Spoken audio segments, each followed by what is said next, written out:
Bapa, kami sungguh mengucap syukur untuk malam yang indah, untuk sore yang Tuhan anugerahkan kepada kami hari ini, dan kami mau mempersembahkan doa malam kami. Kami menyerahkan semua yang kami persembahkan, menjadikan nama Tuhan dimuliakan dan kami semua diberkati.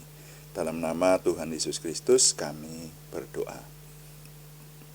Amin. Selamat malam Bapak Ibu Saudara sekalian yang sudah bersama dengan kita di sini dalam doa malam hari ini. Doa malam melalui online ini diadakan secara iman Kristiani dengan dasar keyakinan kepada Tuhan Yesus Kristus, Yeshua HaMashiach, Juru Selamat dunia, Imam Besar Agung kami. Firman Tuhan yang didokumentasikan dalam kitab suci Perjanjian Lama serta Perjanjian Baru menjadi pegangan kami, menjadi pegangan kita sekalian. Saudara, doa malam juga ditujukan untuk menjawab pertanyaan. Karena itu, kalau ada pertanyaan rohani dari saudara-saudara sekalian seiman yang ingin kami menjawabnya, silahkan dikirimkan kepada kami. Nanti akan coba kami jawab menjadi tema-tema dalam doa malam kita. Nah, untuk kali ini saya masih ingin melanjutkan merenungkan beberapa hal mengenai bangsa dan negara. Ini selagi masih dalam bulan Agustus, kita masih dalam rangka banyak memperingati Hari Kemerdekaan Republik Indonesia. Sampai akhir bulan nanti saya masih mengikuti rangkaian acara peringatan hari ulang tahun kemerdekaan ini. Dan sekali lagi bagi saudara yang mengikuti pelayanan saya secara onsite, mungkin sudah banyak yang mengikuti, saya banyak membicarakan hal ini. Tapi yang online belum. Oleh karena itu saya menyampaikan beberapa kali. Yang kemarin sudah sempat kita renungkan adalah kewajiban bela negara. Itu ternyata Alkitabiah, saudara ya. Nah, Tuhan Yesus sendiri yang menyatakan. Kemudian mengingat jasa pahlawan. Ada keteladanan di kitab suci bahwa orang yang berjasa itu perlu diingat. Nah, demikian juga kita dalam mengingat para pahlawan yang sudah membela kita, menciptakan situasi kemerdekaan bangsa dan negara kita seperti sekarang kita nikmati ini. Dan sore hari ini kami ingin mengajak Bapak Ibu Saudara sekalian merenungkan, judul renungannya memahami kebutuhan bangsa. Sebetulnya mau saya tulis mencoba memahami kebutuhan bangsa, tapi terlalu panjang. Ya, memahami kebutuhan bangsa itu saja. Mari kita lihat di firman Tuhan sebagai dasar, Kejadian pasal 6 ayat 5 dan 6. Firman Tuhan menyatakan, ketika dilihat Tuhan bahwa kejahatan manusia besar di bumi dan bahwa segala kecenderungan hatinya selalu membuahkan kejahatan semata-mata, maka menyesallah Tuhan bahwa ia telah menjadikan manusia di bumi dan hal itu memilukan hatinya. Ini firman Tuhan ini adalah ketika Tuhan melihat keturunan Adam, ya, sampai pada zamannya Nuh. Ini pada zamannya Nuh dikisahkan Tuhan melihat bahwa kecenderungan hati manusia itu kepada kejahatan semata-mata. Jadi keturunan Adam ya sampai ke kita ini, saudara, itu oleh firman Tuhan dinyatakan kecenderungan hati manusia kepada kejahatan semata-mata. Nah, ini yang saya ingin mengajak Bapak Ibu Saudara sebagai orang beriman merenungkan, mengkritisi kebutuhan bangsa ini sebetulnya apa. Nah, kalau ini setidaknya mulai dari saya, versi saya. Saya merenungkan kebutuhan bangsa ini yang kemungkinan besar kita orang-orang beriman bisa ikut andil untuk memenuhi kebutuhan itu. Nah, gitu, seperti itu. Atau untuk menambal hal-hal yang perlu ditambal, katakanlah semacam itu. Nah, kami melihat bahwa bangsa ini mungkin ada yang menyebut pakai istilah hampir bisa disebut krisis moral. Atau bahkan ada yang menyebutnya sudah krisis moral, seperti itu. Jadi bangsa Indonesia ini kalau moralitasnya bagus, ya kalau bangsa ini moralnya bagus kan berarti kesatuannya bagus, orang-orangnya banyak orang baik lah, tidak banyak penjahat di bangsa dan negara kita itu. Nah, maka negaranya dapat dipastikan kemajuannya lebih dari sekarang yang kita lihat. Tapi sekarang ini kita melihat ada banyak bukti kejahatan di mana-mana, dan bahkan itu para pemimpin. Nah, itu loh saudara. Nah, ini yang saya mengkritisi, saya melihat-lihat di beberapa unggahan ya. Itu ada yang saya itu penasaran untuk mengkritisi ucapan beberapa orang yang menyatakan bahwa ada ratusan kepala daerah, ada mungkin bisa disebut puluhan, bahkan sudah mencapai angka 100 lebih kepala daerah yang ditangkap oleh KPK, yang ditangkap oleh aparat karena tindak kriminal, ya, tindak pidana, ya, bukan kriminal, tindak pidana terutama. Yang kriminal ya ada, gitu ya. Nah, kemudian saya membuka-buka, saudara bisa mencoba juga, coba membuka-buka. Sekarang gampang, zaman sekarang ini kan gampang sekali toh kita mencari kabar-kabar semacam ini. Nah, hanya memang harus jeli. Saya mendapati beberapa, ada yang menuliskan bahwa Tempo.co itu jadi satu sumber yang menyebut dirinya Tempo.co itu menyebut, ini malah sudah beberapa tahun yang lalu, ini unggahan beberapa tahun yang lalu, ada 290 kepala daerah yang ditangkap gara-gara disangkakan tindak pidana korupsi terutama. Nah, seperti itu.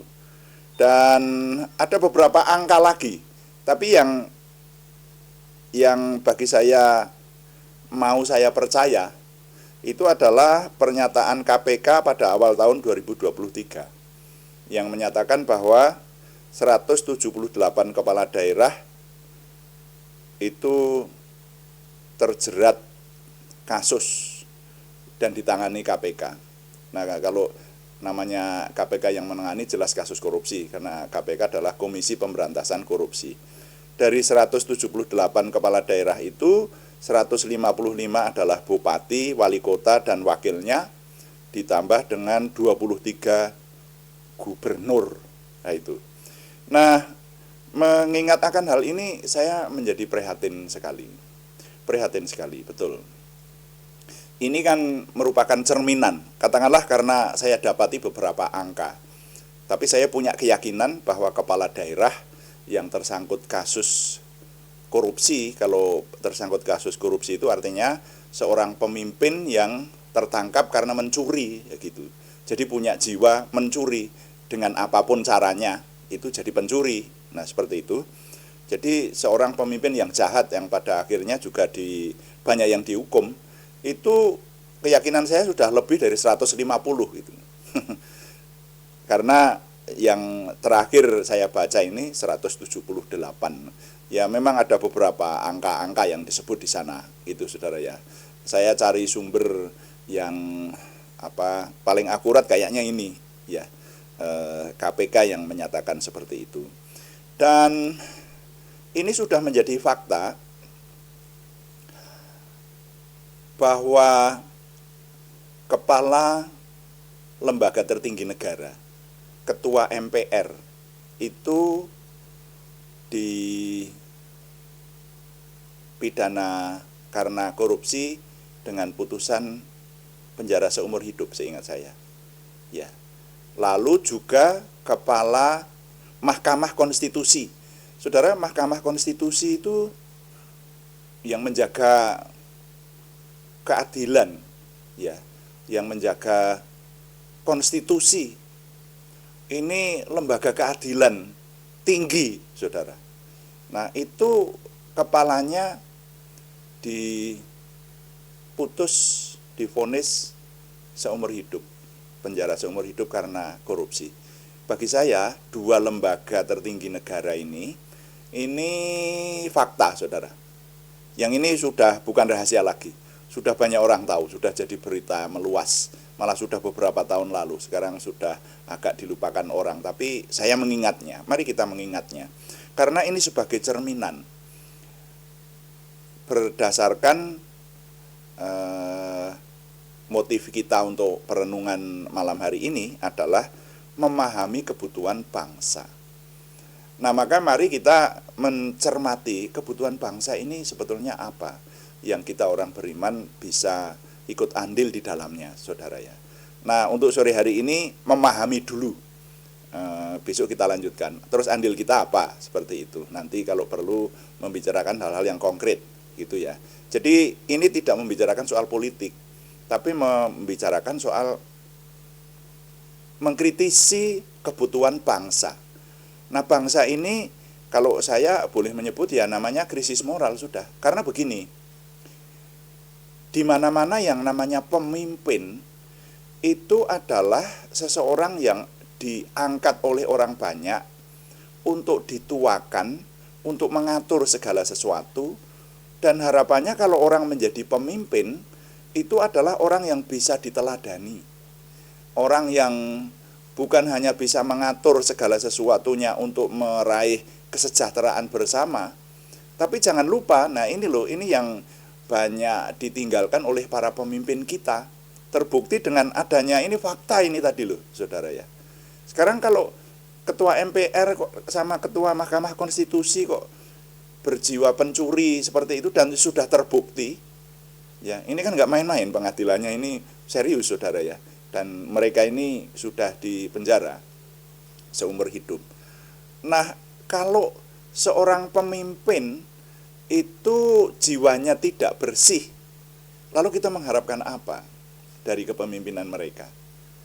Nah, di tengah bangsa dan negara kita, ternyata jumlahnya ada ratusan. Bukankah itu krisis moral? Saudara, mungkin ini jarang kita renungkan, tapi kita sebagai orang beriman, mari kita merenungkan. Banyak pemimpin kita yang sebetulnya tidak layak jadi pemimpin. Seorang pemimpin itu harus benar-benar bisa memberi teladan kepada umatnya, kepada rakyat yang dipimpin, untuk hidup baik dan benar dan meraih kemajuan bersama. Nah, kalau sekarang ini yang selalu diteriakkan adalah bahwa pemimpin itu harus menciptakan kesejahteraan bersama. Itu fokusnya di situ. Ya, di negara demokrasi itu seperti itu, di negara dengan bentuk republik seperti kita itu. Ya, pemimpin itu diharapkan menciptakan kesejahteraan bersama. Tapi mengenai pemimpin yang harus diteladani itu sepertinya kurang diteriakkan atau bahkan kurang disadari. Yaitu terbukti bahwa ada banyak pemimpin yang berjiwa pencuri seperti ini. Dan ini baru yang tertangkap, saudara. Coba kalau boleh secara jujur, saudara di kota masing-masing, apakah mendengar secara non-resmi, bisik-bisik di sekitar kita, bahwa pemimpin saudara itu juga berjiwa pencuri, hanya belum ketahuan. Karena kalau yang namanya suap-menyuap, yang namanya korupsi, itu kan sebetulnya banyak diketahui, itu kan tidak sendiri, saudara. Dan itu sebetulnya kalau menurut saya tidak sulit untuk mengetahui itu, ya. Yang sulit itu karena kita tidak tahu data dan fakta. Coba kalau ada buah bibir ya yang mengatakan bahwa, saya pernah mendengar buah bibir semacam itu, anggaran pembangunan yang diterapkan di daerah tertentu itu hanya separuh. Jadi kalau anggarannya 2 triliun, yang digunakan itu hanya 1 triliun. Nah, itu sebetulnya kalau orang tahu itu terasa. Masa uang 2 triliun kalau digunakan hasilnya hanya seperti itu.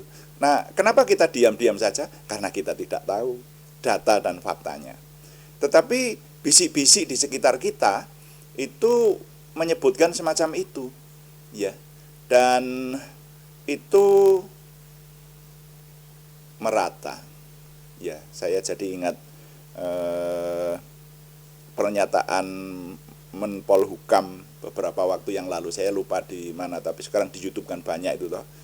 Ya, Menpolhukam berkata bahwa zaman reformasi ini nepotisme dan menciptakan dinasti bagi orang-orang tertentu dan korupsi itu justru semakin merata. Ini kan memprihatinkan. Nah, saya tidak ingin mengajak Bapak Ibu Saudara untuk membicarakan masalah politik ini secara lebih rinci lagi, tetapi sebagai orang beriman kita harus sadar bahwa bangsa dan negara kita itu memerlukan pembaharuan mental, memerlukan yang oleh Pak Jokowi disebut revolusi mental. Tetapi rupanya presiden kita dalam menerapkan revolusi mental itu juga tidak sepenuhnya berhasil. Kita harus maklum, tantangannya begitu berat. Karena apa? Kalau kita mengingat ayat firman Tuhan tadi, memang benar. Kecenderungan hati manusia kepada kejahatan semata-mata. Nah, sehingga kalau ada orang-orang yang menjadi orang baik, itu adalah orang istimewa. Tapi kalau kebanyakan manusia, itu kecenderungannya kepada kejahatan semata-mata. Kecenderungan loh ya. Jadi kecenderungannya itu adalah untuk merugikan orang lain, untuk sedapat mungkin mencari keuntungan diri sendiri dengan berbagai daya upaya dan menghalalkan segala cara. Dan itu rupanya sudah terjadi sejak zaman kitab Kejadian ditulis sampai sekarang. Buktinya sekarang ya tadi fakta loh saudara, yang saya sampaikan tadi sudah fakta, tidak terbantah itu. Itu yang menjadi tolok ukur dua pemimpin lembaga tinggi negara yang masuk bui karena korupsi di penjara seumur hidup itu sebagai cerminan pemimpin yang tidak bisa memberi keteladanan kepada rakyat yang dipimpin, bahkan membuktikan bahwa pemimpin itu banyak yang jahat, kan semacam itu. Nah, dengan demikian mari kita menyadari akan hal ini. Kalau kita menyadari akan hal ini kesadaran dulu. Renungan kali ini soal kesadaran lebih dahulu. Saudara sebagai orang beriman jangan diam-diam saja. Saudara harus menyadari bahwa bangsa dan negara kita, bahwa masyarakat, bahwa rakyat di tengah bangsa dan negara ini memerlukan revolusi mental. Dan revolusi mental belum berhasil. Memerlukan pendidikan supaya banyak orang benar di tengah-tengah kita ini. Apalagi mereka yang memimpin. Itu harus kita sadari. Sekarang ini kesadaran lebih dulu. Nah, besok kita akan melanjutkan. Lalu apa yang harus kita lakukan? Tapi nilai yang dapat saya ketengahkan kali ini bunyinya demikian. Sebagai orang beriman, mari menyadari bahwa bangsa kita mengalami krisis moral. Sekali lagi, sebagai orang beriman, mari menyadari bahwa bangsa kita mengalami krisis moral. Tuhan dipuji. Amin. Mari kita berdoa sesuai dengan yang Tuhan firmankan. Bapa kami yang di surga, dikuduskanlah namamu, datanglah kerajaanmu. Jadilah kehendakmu di bumi seperti di surga. Berikanlah kami pada hari ini makanan kami yang secukupnya, dan ampunilah kami akan kesalahan kami, seperti kami juga mengampuni orang yang bersalah kepada kami. Dan janganlah membawa kami ke dalam pencobaan, tetapi lepaskanlah kami daripada yang jahat, karena Engkaulah yang empunya kerajaan dan kuasa dan kemuliaan sampai selama-lamanya. Tuhan, berkatilah kami dengan berlimpah-limpah. Perbuatlah sesuatu yang besar dalam hidup kami, dan itu jelas berasal daripadamu. Tambahkanlah pengaruh dan kesempatan kami bagimu. Berikanlah kami suatu perasaan akan hadirat-Mu dan petunjuk-Mu senantiasa. Jagai dan lindungilah kami, supaya tidak jatuh dalam perangkap setan. Dalam nama Tuhan Yesus Kristus kami berdoa. Amin. Demikian doa malam hari ini. Kami kembali terus memberitahukan bahwa doa malam dilaksanakan setiap hari, Senin sampai Sabtu, setiap jam 6 sore. Juga ada doa pagi pada hari-hari yang sama setiap jam 5 pagi. Hanya temanya berbeda. Yang doa pagi meneliti seluruh isi kitab suci sambil kita merenungkannya. Saudara yang setia mengikuti akan bersama-sama meraih berkat bersama dengan kita yang setia setiap pagi mengikuti doa pagi, juga doa malam tentunya. Terima kasih kepada semua yang mendukung. Kami tetap mengharapkan dukungan Anda, setidaknya dukungan doa. Juga terima kasih yang belum berikan subscribe, berkenan berikan subscribe, like, komen, dan share, bagikan kepada teman-teman lain sehingga lebih banyak lagi yang diberkati bersama dengan kita. Selamat malam, Tuhan memberkati. Amin.